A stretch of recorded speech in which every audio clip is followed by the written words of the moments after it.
The following program was provided by an independent producer solely responsible for its content. The opinions expressed do not necessarily represent the views of this station, its staff, board of directors, or underwriters.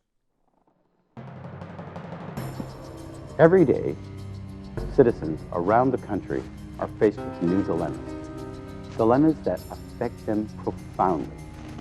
Whether it's injustice, discrimination, falling through the cracks, scandals and cronyism, balances of power, ethics, religious freedoms, state versus citizens, and unfunded mandates, and the list goes on and on and on. Welcome to Speak Up. It's directed at those who have fallen through the cracks, and it gives them a voice. It's your turn to speak up, to stand up and fight back.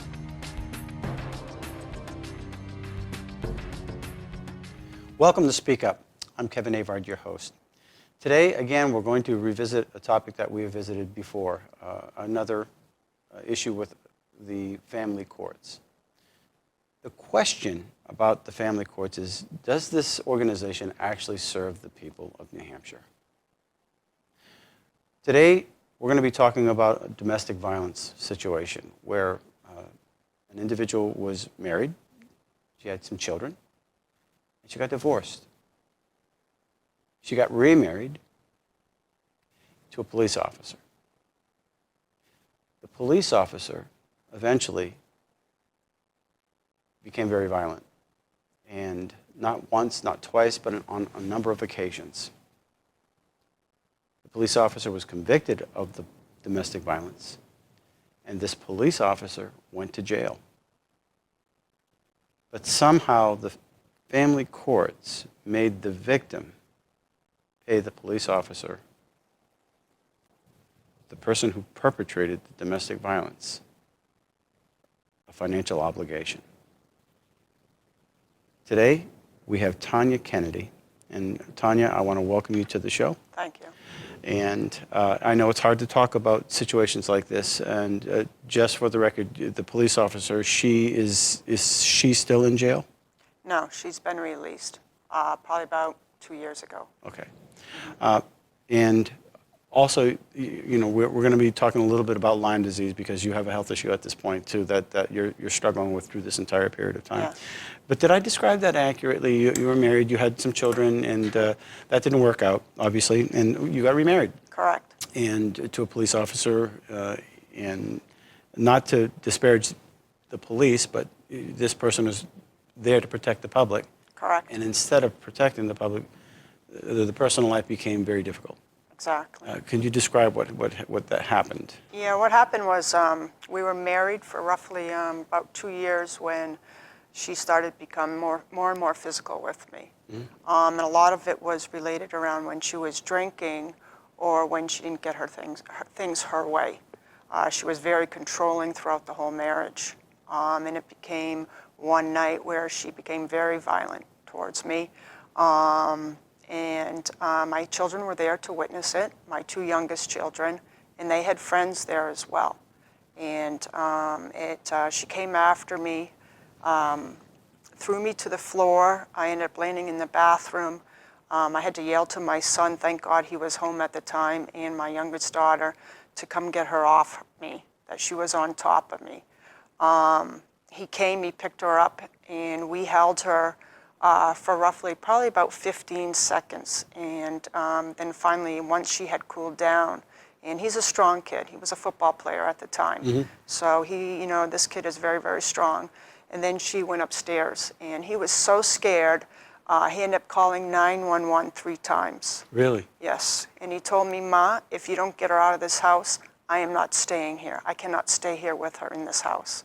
So I called the cops because I was afraid that she would lose her job. She was a Fitchburg police officer for 20 years, I think, at the time. Fitchburg, Mass. Yeah. Fitchburg, Mass. And when I called them, they said it was too late, that they were on their way. After, I think, the second or third 911 call, they had to respond.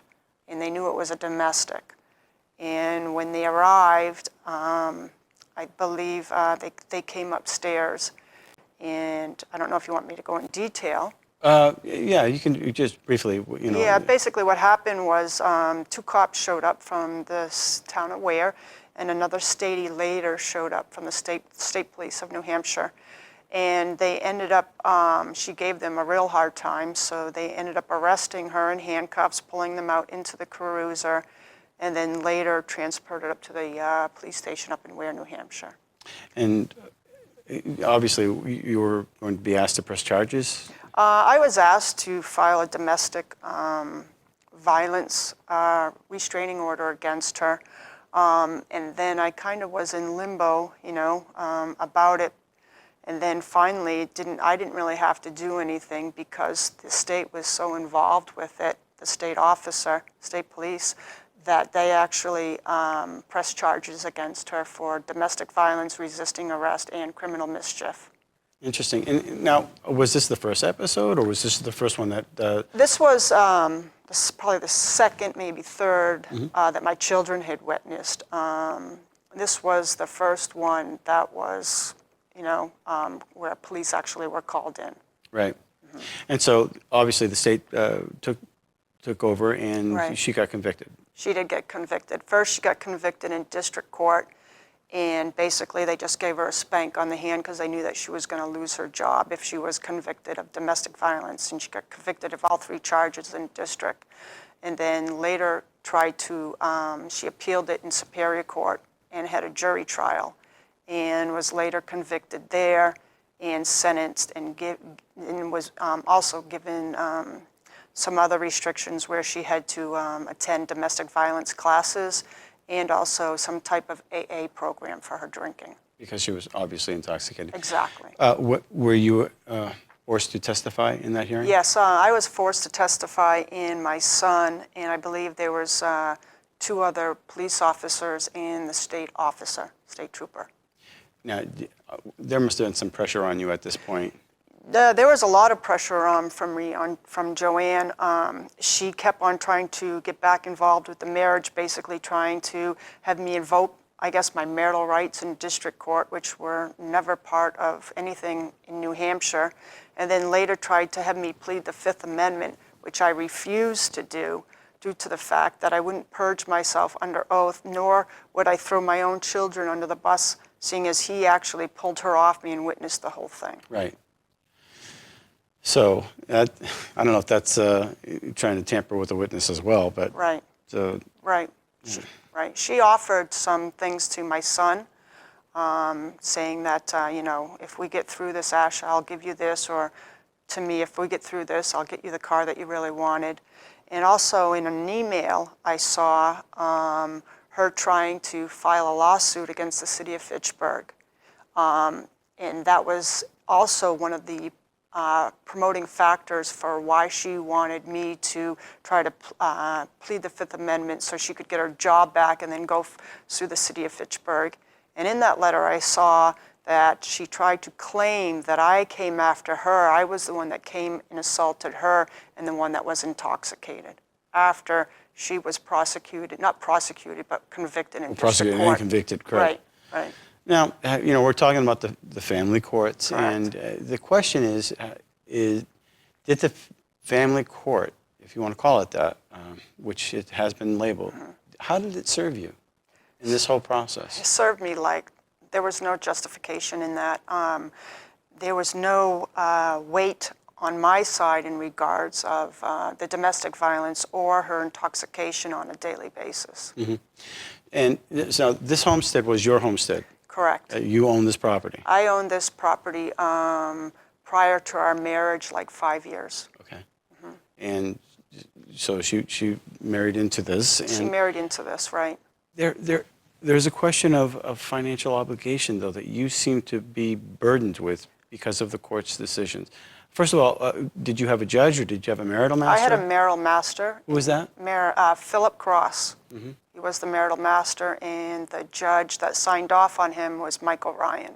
Okay, from the 9th District? Exactly, the Goffstown 9th District Court. Yeah. Interesting. Mm-hmm. And so when you first went to your court, tell us how the whole process happened. You filed for divorce? Who filed for divorce? I filed for divorce, and then she filed for divorce in Massachusetts. So I actually had to get a Massachusetts attorney to get the case dismissed in Massachusetts because her residency was in New Hampshire. Where were you married? We were married in Massachusetts, but the common law came into New Hampshire. Okay. And her residency was in New Hampshire. Okay. And so you filed for divorce in New Hampshire and in Mass? Or? Well, she filed in Massachusetts, so we were obligated to have to get it dismissed out of Massachusetts because her residency was actually in New Hampshire. Okay. So and that wasn't that process went well. It went well. We had to fight for it. It cost me a lot of monies, which were really unnecessary. But we did get it dismissed out of Massachusetts. When you say it cost you a lot of money, for somebody who's in a similar situation, what are we looking at? Probably to get it dismissed out of the Massachusetts court system, I would say around $3,000. Okay. And so we moved the jurisdiction to New Hampshire. Correct. And so the process begins. How, you filed, and then did she counter-file, or how did that work? Nope. She actually ended up getting a attorney out of Nashua, New Hampshire, and basically the process took about 2 years until the final trial, which was June 10th of this year. 2 years. Over 2 years. Wow. May I ask what was the continual hang-up? Basically, we couldn't come to terms in a settlement, and she basically was fighting for everything. And When you say everything, you mean even the homestead? she actually testified under oath, which I find it very funny that he even gave her any assets out of New Boston, that she wanted nothing to do with the marital home, that was mine. And marital cross actually included in the monies that I was supposed to go, minus me $50,000, if you understand what I'm saying. So instead of being just say, okay, New Boston, New Hampshire goes to Tonia, it was her residency, he included that as part of what I got out of the assets that we had. Even though it was already yours. prior to the Exactly, marriage. and she wanted no claim to it, and she testified that. Okay, so Which I find so interesting. he put you in a minus because of what you've already owned. Exactly. Minus 50,000. And how did you fight that? Did you have an attorney? Yes, I had actually, I think, a great attorney that I think represented me immensely and did a great job. Absolutely. Do you mind mentioning your attorney's name? His name was, I can't even. We can come back to Yeah, that. we'll come back to it. So, but your attorney basically represented you through this whole part. Now, Right. what did your attorney say about that already? I mean, you're already $50,000 in a hole in a deficit. Was that part of the court rules? He, marital master Philip Cross, I guess, made his own ruling, including it, because she even put it in paper that she didn't want anything to do with the home that I owned prior to our marriage. And somehow the judge or the master said Ruled on that. Yeah. And so that put you in a $50,000 hole Exactly. that you owed her? That I was credited to when he was doing a division of the assets because he considered our marriage short term. So he wanted to try to put us back into the same position, even though the only reason why it was short term was because of the domestic violence. Did Philip Cross know that there was an issue of domestic violence? It was my attorney brought it right out, first statements, when I was actually put on the stand first, and she also admitted it too. So no secrets There's here. no secrets. This Right. was determined in pre-trial. And Judge Ryan also knew. I believe so. I never saw Judge Michael Ryan. He just signed off on it. He just signed off. Philip Cross was the one who had dictated the whole process of my divorce. What did your attorney say about that? Had he ever seen anything like that? He was beside himself. I mean, we were totally beside ourselves from the results that we received in marital master's cross in his findings, his final findings. of our divorce. Obviously, that was one of the areas that stuck out. Or is there another area that stuck out with The other area was that during the divorce proceedings, we got a letter from both our attorneys stating that all our marital assets were to be frozen. And it seems funny that she had filed to refinance one of our houses that we owned in Florida together. It was a house that we bought, and I refinanced my marital home that I owned prior to my marriage with her, and we refinanced that and put $82,000 on this Florida home. Mm-hmm.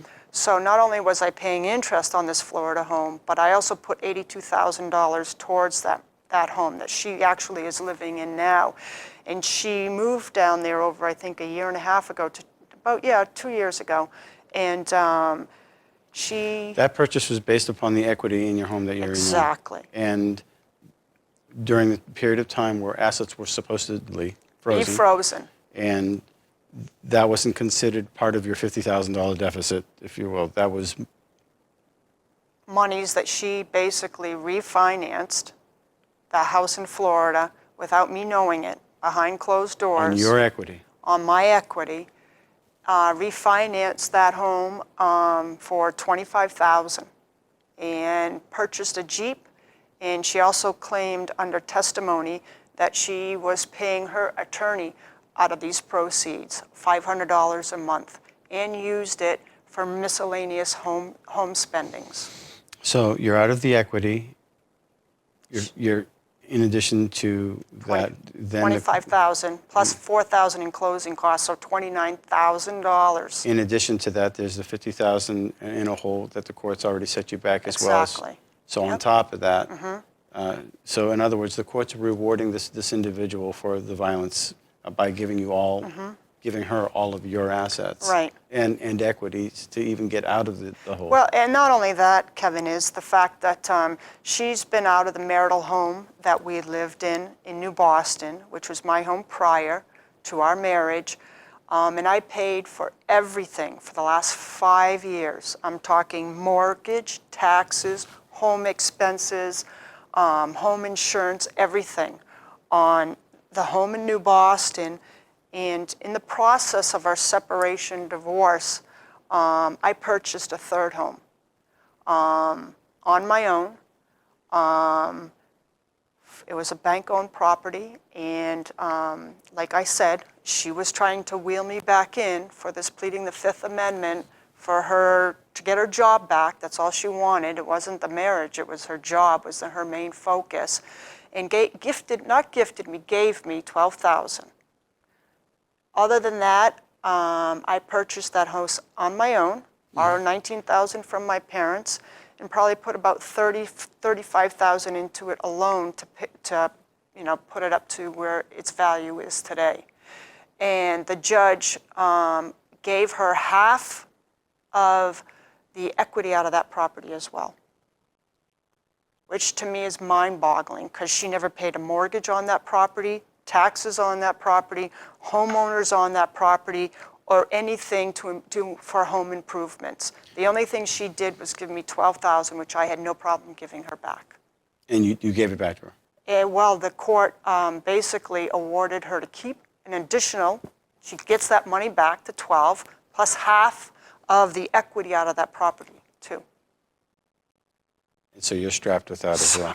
So I'm not only strapped to giving her back where he credited her back her 12, but he also credited her back half the equity out of this third property that I purchased independently, all on my own, with the support of my father and mother.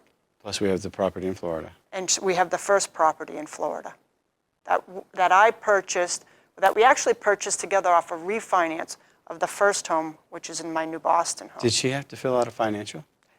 Yep, she did. And did you happen to see it?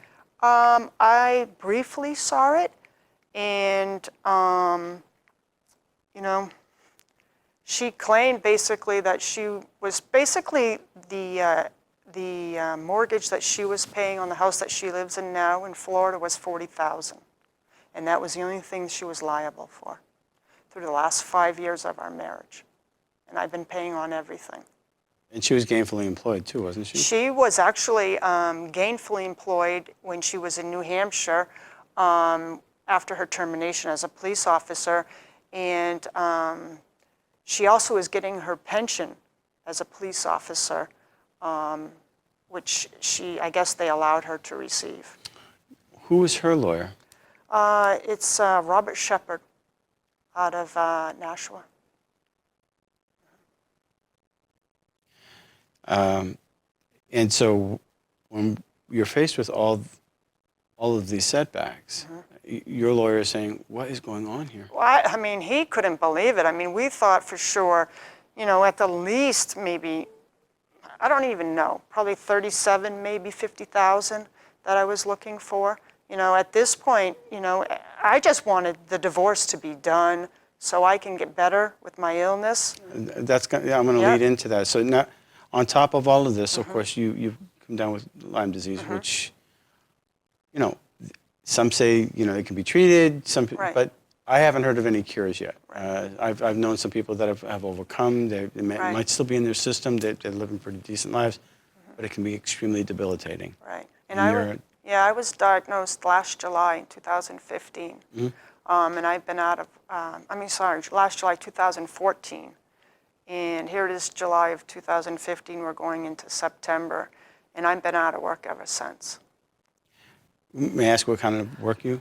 I used to be a clinical admission director in Boston at 2 hospitals down there. And, we used to work 12-hour days, traveling back from New Boston just down to my job alone was an hour and 50, an hour and a half. One way. I did it for 5 years. And then I got very, very sick with Lyme disease, like I said, in July. And there's no way I can do it. I'm just the fatigue level that I suffer from, the headaches that I suffer from, the numbness in my feet. It's impossible. So now you have all these financial obligations on top of the fact, and you're dealing with the sickness. And did you say, hey, wait a minute, Judge, Marital Master, what's going on here? Right. I'd like you to review this. Maybe you had been a bad week or something. What's going on here? Right. We did actually, it's funny, in this trial, this was like a main red flag for me, was we got to the end of the trial and I knew that she had purged herself immensely with a lot of her statements. And one of her Perjuring, you mean? Yeah, yes, and one of her last statements was that after she said that she apologized for her domestic and that it was a blip, her last statement was that in fact I was the one who came after her and I was the assaulter. So my attorney wanted to put me back on the stand to try to clarify some of her false statements, as I should say. And Marital Master basically said to Kevin, I've heard enough. And it was like 4 o'clock. And I'm like, heard enough? Like he wasn't concerned with the fact that there was perjury taking place. Exactly, and like her statements were so false. And the other thing that I think my attorney wanted to do was bring my 2 children on the stand to testify about the abuse that was happening in the family home that she had caused and what was the actually breakdown of the marriage. And he wanted nothing to do with my attorney putting myself back on the stand or bringing forth my 2 oldest children to testify. He had heard enough, was his statement. Is Marital Master Philip Cross or Judge Ryan at all ever associated with her attorney? I don't know. I kind of wonder. Is there some type of affiliate? Did they go to the same school? Were they part of I don't know. I never investigated that. But when you read his final determination, you would almost think her attorney wrote it up, because everything is for Joanne, nothing was for Tonia. Even though I was the one that suffered from domestic, I was the one that supported the family home for the last 5 years and everything else. I'm the one that suffers from Lyme disease. I mean, I actually lost in every case. You said that out of your refinancing, or out of her refinancing through your equity during the process where everything was supposed to be frozen, she obviously violated a court order there. Right. She paid her attorney? She stated under oath during the trial that that money was used to help pay for her attorney fees. And my attorney got up to and said to her, well, you know, why didn't Mrs. Kennedy get half of that to pay her attorney fees? Do you know how much her attorney fees were? I don't.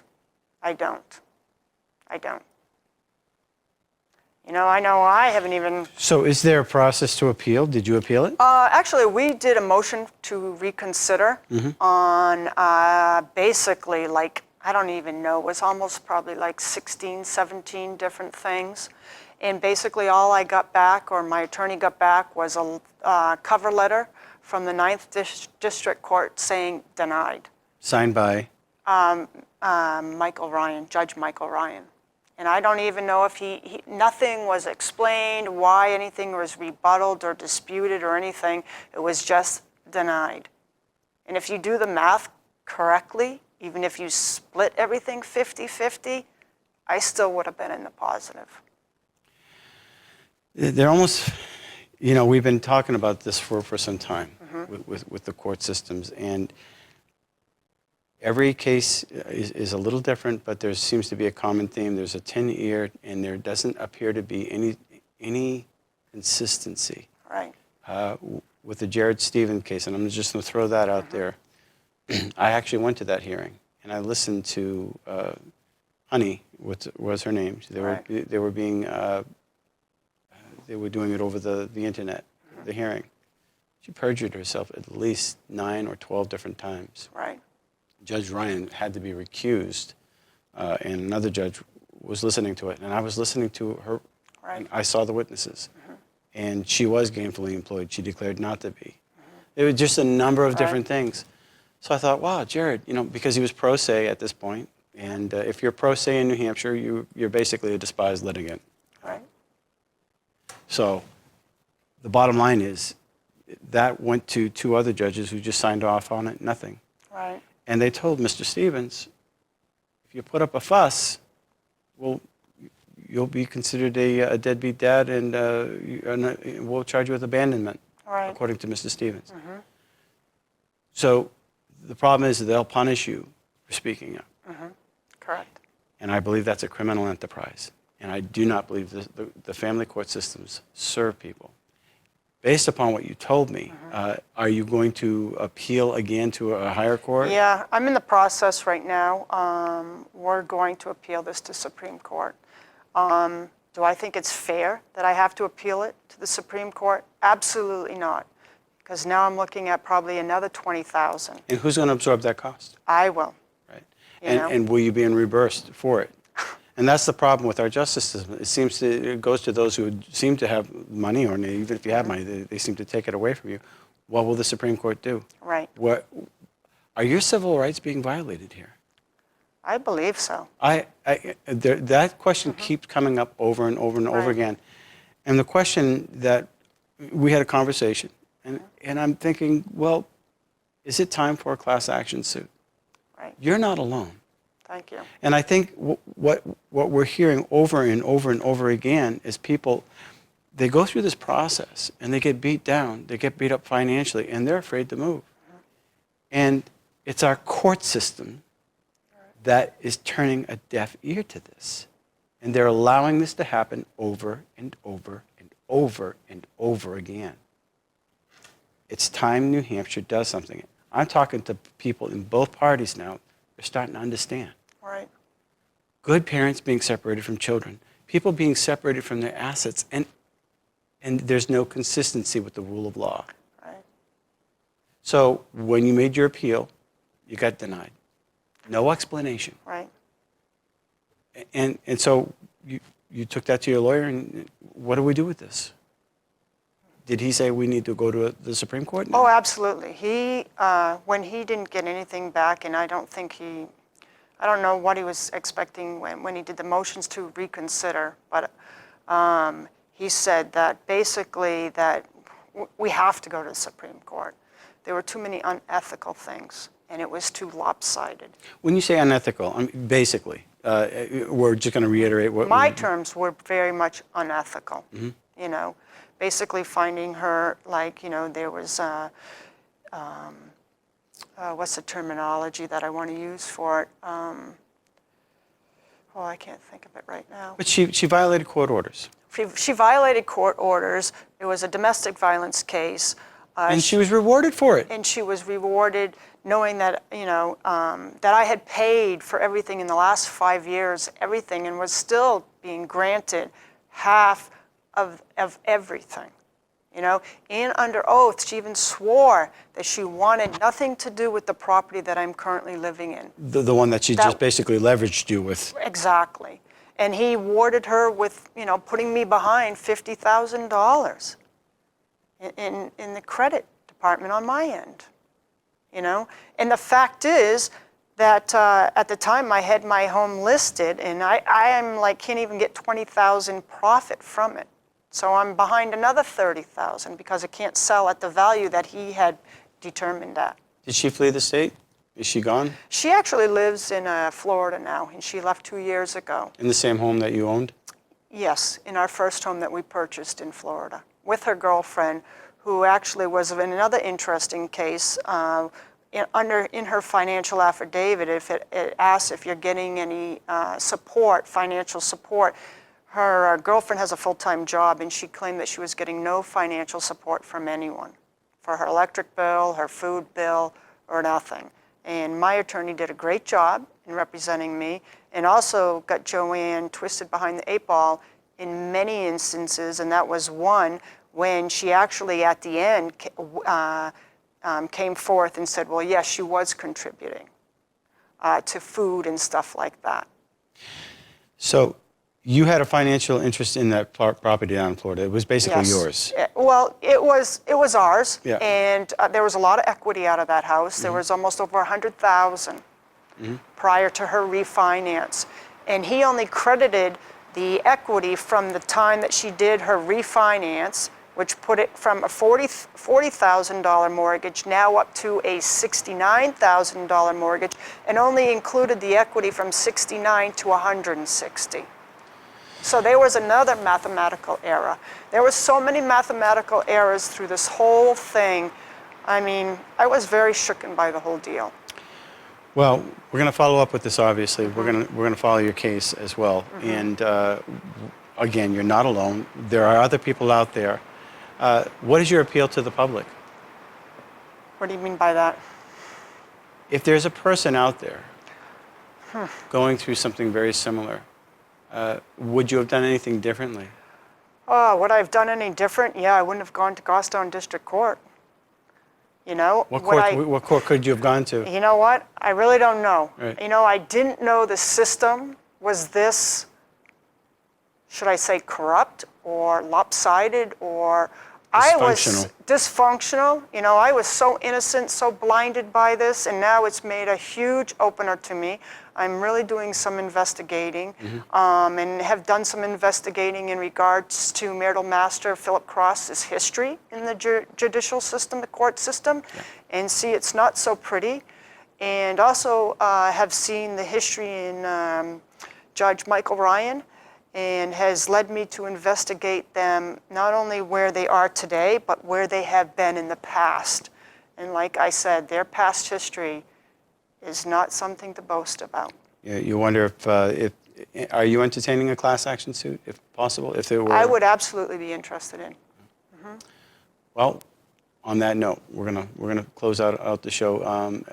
Do you want if people wanted to get in touch with you, do you have a place where they can contact you? Through my email. And do you mind sharing that? No, it's TKENNED1@comcast.net.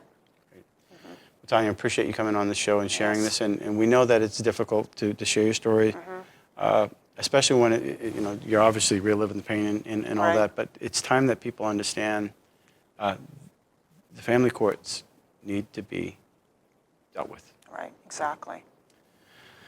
Thank you for watching Speak Up. As you know, we've been talking about this issue for quite some time, and every week, as a senator, I'm telling you, every week I'm getting people calling me. Tonia's not even in my district. She's in a different district. We have a situation where people are not being served. Dysfunction, corrupt, You put a label on it. It's not serving the interest of the citizens of New Hampshire, this entity called the family court. And I'm asking you to consider, if you see it on the ballot this time around, if you see some functions or operations or laws that can be changed, please support it. Please call your state representatives. Please call your senator. Call the governor. Call your attorney general. It's time this entity be dealt with. People are getting hurt. Children are being separated from good families. And there's no rhyme or reason to the way things are being done. So until next week, and if you have a story, let me know. Please contact me. Until next week, thanks for watching Speak Up. Every day, citizens around the country are faced with new dilemmas.